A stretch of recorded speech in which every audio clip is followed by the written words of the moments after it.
ઉપલેટા તાલુકા પંચાયતના પ્રમુખ ઉપપ્રમુખની વરણી પૂર્ણ થઈ છે। પ્રમુખ તરીકે ભાજપના રવિ વેરડાની નિમણૂક કરવામાં આવી છે। હંસાબેન જયંતિભાઈ રૂપાપરા ઉપપ્રમુખ બન્યા છે। તાલુકા પંચાયતમાં ભાજપને આપ સભ્યોનો ટેકો પણ મળ્યો છે। ધારાસભ્ય મહેન્દ્ર પાડેલિયાએ નવનિયુક્ત હોદ્દેદારોને શુભેચ્છા પાઠવી હતી। भारतीय जनता पार्टी આપણા દેશના વડાપ્રધાન માનનીય નરેન્દ્ર મોદી સાહેબના નેતૃત્વમાં ભારતીય જનતા પાર્ટીના તરફેણમાં મને જે પ્રમુખ તરીકે બિરુદ આપ્યું છે તે બદલ હું ભારતીય જનતા પાર્ટીનો આભાર માનું છું। તેમજ આપણા સાંસદ શ્રી માનનીય ડોક્ટર મનસુખભાઈ માંડવિયા, આપણા ધારાસભ્ય મહેન્દ્રભાઈ પાડલિયા, જિલ્લા અધ્યક્ષ અલ્પેશભાઈ ઢોલરિયા, જિલ્લા મહામંત્રી રવિભાઈ માકડિયા, તેમજ આપણા તાલુકા પ્રમુખ મહેશભાઈ ધીંગાણી, ઉપલેટા શહેર પ્રમુખ દીપકભાઈ સુવા તથા ભારતીય જનતા પાર્ટીની પૂરી ટીમનો હું આભાર માનું છું।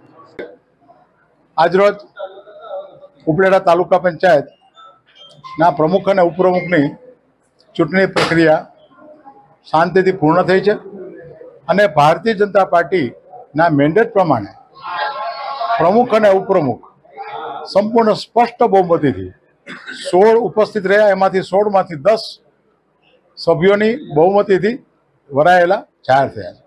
પ્રમુખ તરીકે ગણોદરા રવિભાઈ વેરડા અને ઉપપ્રમુખ તરીકે સમઢિયાળાના હંસાબેન જયંતિભાઈ રૂપાપરાની પસંદગી થઈ છે અને દેશના યશસ્વી વડાપ્રધાન નરેન્દ્રભાઈ મોદી સાહેબે જે વિકાસની રાજનીતિ અને દિશા આપી છે, સમગ્ર દેશને દિશા આપી છે, તે દિશામાં અને ભારતીય જનતા પાર્ટીના ગુજરાત સરકારના મુખ્યમંત્રી ભૂપેન્દ્રભાઈ પટેલ જે ગ્રામ વિકાસના કામો કરી રહ્યા છે એને બળ પૂરવું પડે, સ્થાનિક સ્વરાજના